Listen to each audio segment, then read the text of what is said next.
welcome back to another video. Today I'm going to be working on my 1999 GSXR 600. As you'd have seen in the last video, I've got the wheels put on with all the hardware and I'm just waiting for calipers to come back so I can tighten the rear wheel. They are back in this video, so I'll get them put on, and I also put the chain runner on and I've got the bracket sprayed, which will just clamp this together. That'll also be going back on in this video. So for now I've got these parts here powder coated, so I'll put a picture up now of how they looked before. So yeah, let's go ahead and get these put back on the bike.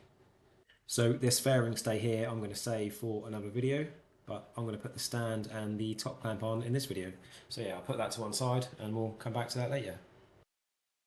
So the first job I'm going to do is get the ignition switch added back into the top clamp, and all the hardware I've got here I'm going to give a good clean, sort out. But first of all, the key that I got with this didn't work great. I've only got one key, it's all a bit stiff, so yeah, I'm going to go ahead and get a new ignition switch and replace it. So I bought this online and it was only £27, it's brand new, and what I actually got is two new keys, an ignition barrel, the bracket for the rear pillion seat. This bracket actually looks different, but the actual mechanism is the same, so I just need to remove that from the bracket.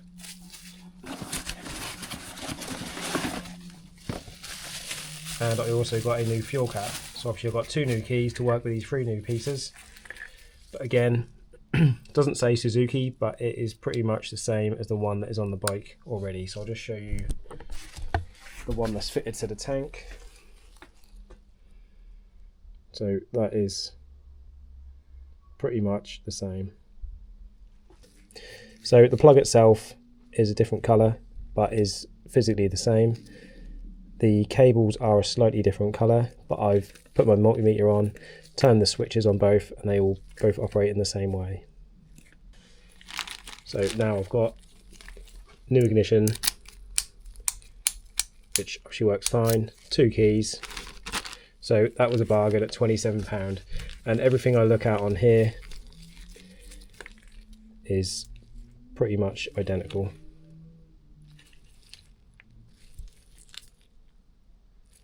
So that was a good find, that was. So I'm going to save this for later. When I put the tank back on, I can swap that out. And this will go back on once I put the rear frame section back on.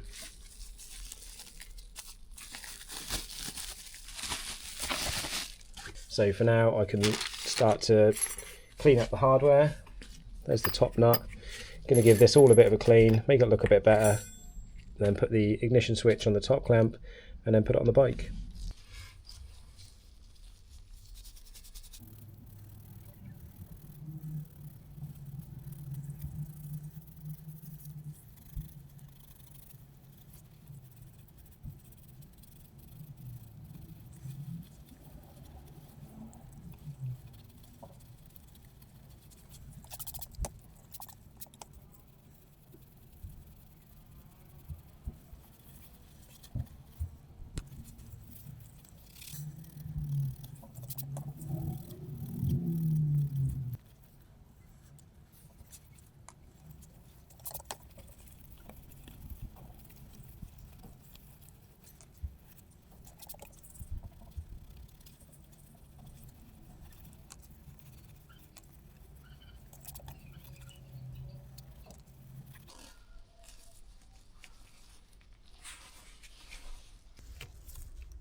So I'm now going to fit the side stand.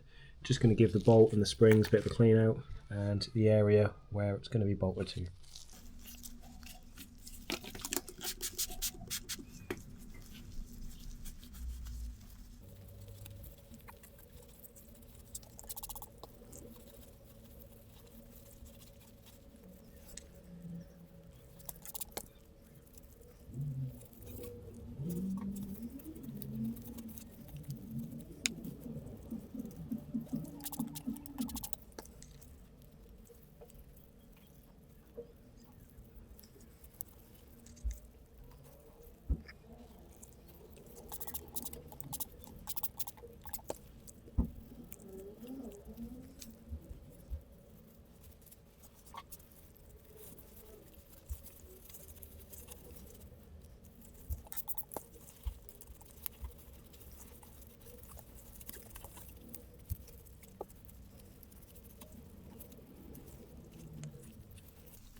Side stand back on. As you can see, all greased up, all tight, and looking pretty good.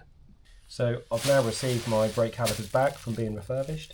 Here I have all the old parts. I've also bought some new crush washers and brake pads all round. So as you can see, the state of the calipers before. So this cost £50 per caliper. All new hardware, all new seals, and painted. So as you can see, they are looking like new. Very good. As I said earlier, something I didn't really want to do myself. You can get the seal kits fairly cheap, but I didn't want to take it apart. I've not done it before, and for it being something safety critical like that, I didn't want to do it myself. So refurbished, £50 a caliper, and looking like new.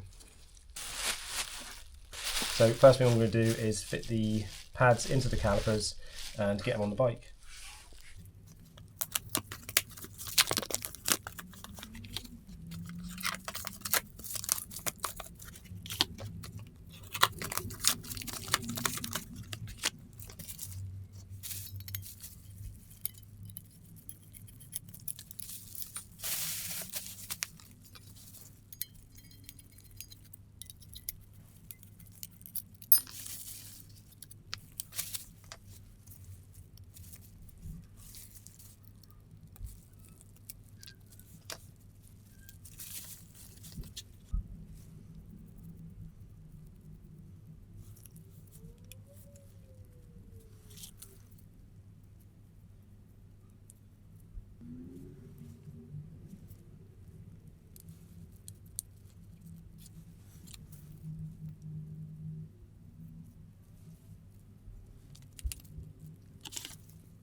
So that's the calipers all tight and good to go.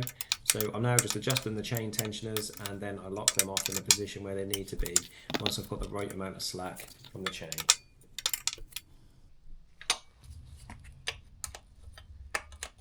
So that is about right, so I'm going to lock that off there.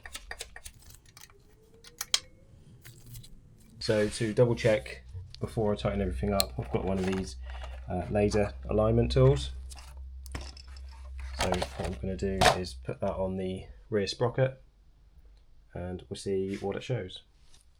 So I'm fairly confident here with how I've got it with the markings on the rear swing arm. But yeah, I'm just going to put this on the rear sprocket and see how far off I am. But as you can see here, I do need to adjust it slightly. The marks on the rear swing arm are quite thick, so it's quite difficult to get it sort of spot on. Some of the aftermarket chain adjusters you get, they are quite small and you can kind of get it pretty spot on. But with this, I'm just going to use this to get sort of fine tune it. So there are a few other methods of doing this. You can measure from the center of the rear wheel nut to the center of the pivot bolt on both sides and compare that.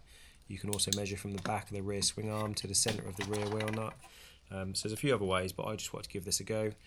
And yeah, it seemed pretty good. Obviously every time I made a slight adjustment, I had to recheck the chain slack. So I was doing this for a little while to get it perfect, but in the end I was happy with the result. And I didn't have to go too far away from the original markings. It's probably difficult to see on camera, but that is the same part of the chain all the way down. So it's just off the center, but it's level all the way.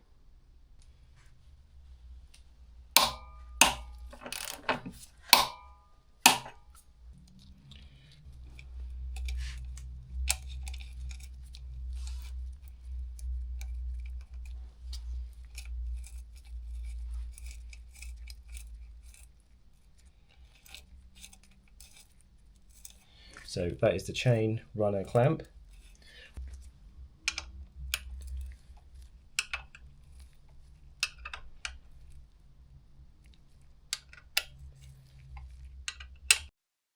So thank you so much for watching.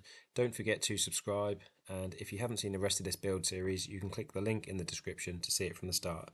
So join me in the next video where I will start putting the upper frame sections on and putting the wiring loom back in and start getting this bike built back up. So thanks again, see you next time.